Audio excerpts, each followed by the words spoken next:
Good morning.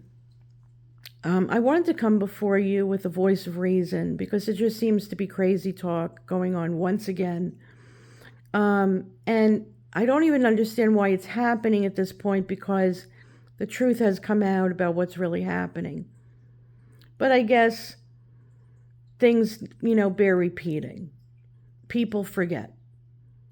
So let's remember why we're all here in the first place. Every one of us had lives of our own.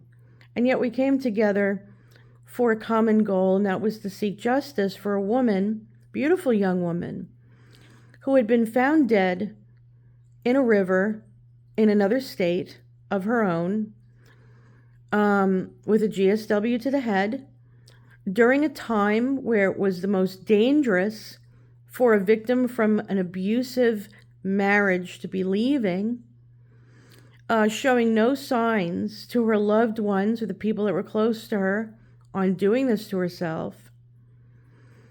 And also during a time where she was collecting evidence against said estranged husband, who happens to be a pastor, who seemingly lives a double life.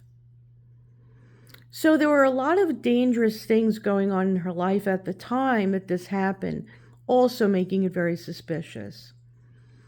With that, same estranged pastor husband made a very odd announcement, not once, but twice, the next morning, and seemingly knew the manner of death before the very medical examiner that was handling the case announced it and knew, okay, what the manner of death, whether it was self or someone else did it.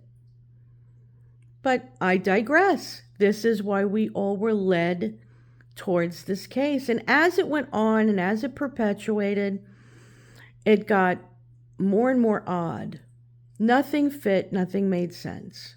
The only thing that made sense was the fact that the people in that church that were left over, that stayed behind, were vicious, nasty, trying to entrap people, lying to them, protesters and other people, about who they are and what their intent was. A pastor who pays people to dig up dirt, a pastor who hires organized stalkers on his own wife, and then now online to people who just perpetuate the same false narrative over and over, no matter that the feds showed up at this guy's house. And if it was for finance, they would have went to the church. Obvious, all obvious to somebody who's, able to think critically and clearly, to see things that make sense. And yet, we're still going to perpetuate the same narrative. For what reason? At this point, what would be the reason? Now, let's think about that for a second. What would be the reason? Well, there's two reasons that I see. One would be you're getting paid. You're being paid to push this narrative. And don't think this only happens in Micah's case. This happens in a lot of cases where there's a potential defensive criminal, a criminal who's going to be accused of something and maybe stand before a jury. So how do you sway the public on his or her behalf?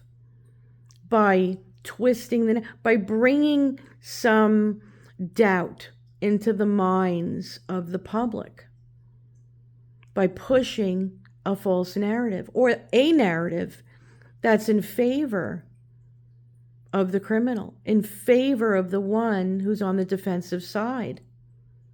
Okay, so there are people that do that. And then there are also people who in their own personal lives don't feel heard. They don't feel like they're important. So they go on the internet and they bully and they push people around because that makes them feel empowered, because they don't feel empowered in their own life. So they use this tool to push people around to empower themselves. And so at the cost of this poor girl's justice, it's more important to them to be heard than to seek the truth for her. God forbid those very people ever need anyone to stand up for them if they're ever victimized. So those are the only two reasons that I can see that anyone at this point would be pushing this narrative against Micah and in favor of John Paul Miller. Now, I'm not looking to crucify John Paul Miller. He crucified himself. His own actions and his own words have put him where he is. But I find it suspicious at this point that anyone would be pushing this narrative in the aftermath of a FBI raid at his house, and that he had been arrested. No matter how you put it, he was arrested for assaulting a protester. We could sit here and say, well, she asked for it and she ran up to him and da-da-da. Okay. Well, let's look at the whole story. And unless you watched the whole video, you really shouldn't be commenting on it. I did see the whole video from beginning to end. Number one, if somebody chooses to protest for whatever reason, they have that right. If you don't agree with it, you have that right to not agree with it. But you don't have that right to bully them in thinking that they don't have the right to protest. It's constitutional. Okay? Just like your freedom of speech to say, I don't think you should be protesting, is protected by Constitution. Their right to protest is as well. Remember that. The video shows that they were in front of the church. They were in front of the church building. And across the street, John Paul Miller had already left the church property, went around and parked himself at the school across the street. Why? What was his intention? Well, his intention was exactly what he did. He snuck up between two vehicles and started recording them. The protesters. Remember, it's been said multiple times that these women are victims themselves, okay? So yeah, let's provoke the victims. That's better. Let's provoke people that we know have already been victimized. And then to sit there and not expect a consequence is stupid. I'm sorry, but it is. So they catch him recording. She runs across the street and confronts him. Why are you doing that? So he runs away. Why didn't he keep running? Why did he turn around and come, not walking towards her, charging at her? You have a 6'2" guy charging at you. How do you think you're going to feel? See, that's the problem. People see things online and then they come up with their own conclusions. Well, I wouldn't have done that. Well, I wouldn't have done it. Well, you weren't in her position. All she was doing was questioning him.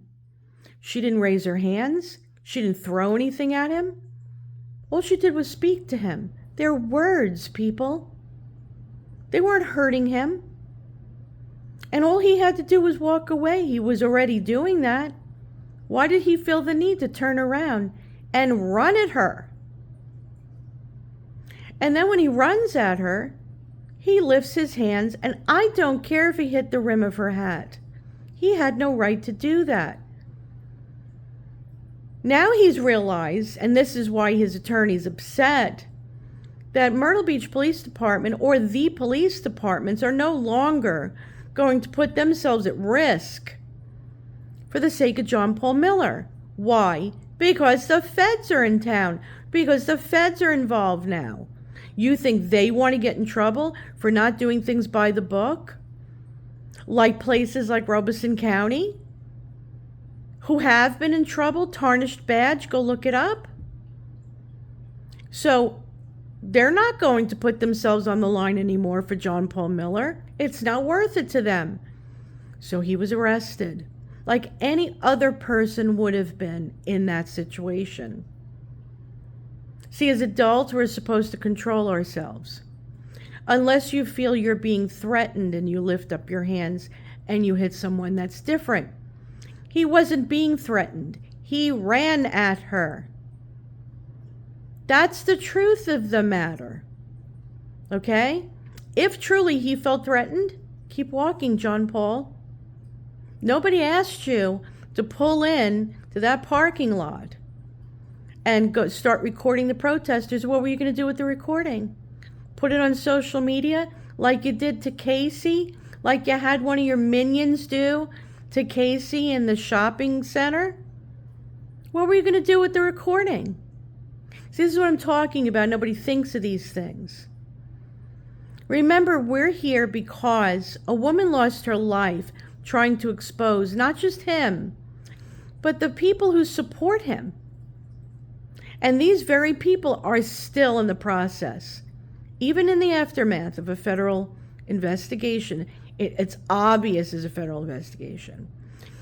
And a federal raid, an FBI raided his home. Not a church, his home. Okay? They didn't go to Trisha's house and look through her computers. She's the one who runs the finances. They didn't go to the church and take those computers. Why not? It's not about finance. I know this is hard for a lot of you to accept, but it's about Micah, whether you like it or not. It's always been about Micah. And I'm sorry if some of you who wanted to control the narrative for John Paul failed. That's not on me, and that's not on Robbie Harvey, and that's not on the rest of the people. All we were doing was seeking justice for Micah. That's on God. You got a problem with it, take it up with him. Because he was the one who wanted to expose this. I've said it time and time again. I'll say it again.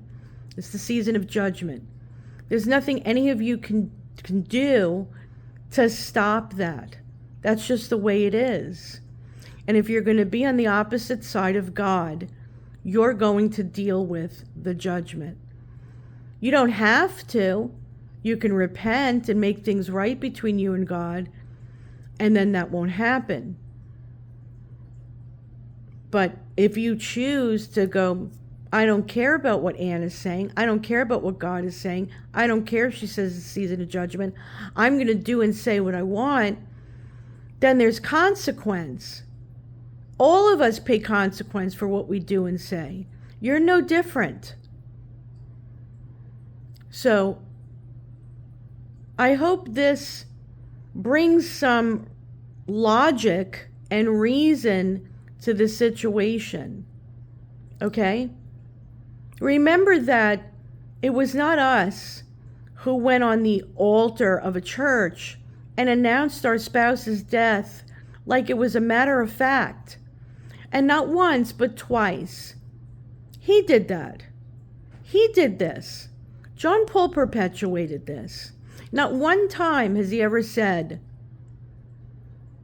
maybe I didn't treat my wife the way I should have. Being that they were in the midst of a divorce, it was obvious she wasn't happy with the marriage. That's usually what happens when someone's seeking divorce. But, instead of just admitting his own failure, and divorce is the failure of both parties usually. It's one way or another. He dug his heels in. He is perfect in every way. Never taking any accountability for anything. And I'm sorry, there's not one person that walks on the face of this earth that is so perfect except Jesus Christ. So, say what you want about my hair and my age and my this and my that. Announce to the world that you know what town I live in. Whoopee. That doesn't mean anything. The fact of the matter is, from the very beginning, Robeson County made the announcement that they were calling on the FBI and the Attorney General in South Carolina. That's all public. And mainstream media outlets announced it May 13th, May 14th. Go look it up. I've already made a video about it. Newsweek, New York Post, Rolling Stone magazine, News Nation. Are you going to go and report them too? Regina Ward, on an interview with Fitz News, July 29th, confirmed it. Are you going to report her also? We all tampering with evidence? When does it end, the madness? When does it stop? Who was it that said they were doing social experiments on 2 disabled content creators? And we're the ones that need to be reported to the authorities? Are you sure? So maybe we should step back and look at the people. Let's look at the people who've come forward in this whole situation. What have they added to this whole justice for Micah? What have they added? Have they added any kind of, evidence to that supports Micah in any way? Anything that supported maybe she wasn't mentally ill? Maybe she was suffering with something like, breast implant illness? Maybe she was never supposed to be put on medication. As her family said, multiple interviews, that there was nothing wrong with her before John Paul Miller. And all we did was support that narrative. Or the other people that might be whispering in the ears of the family. What have they brought to the table? What have they done? Anything that supports that Micah didn't do this to herself?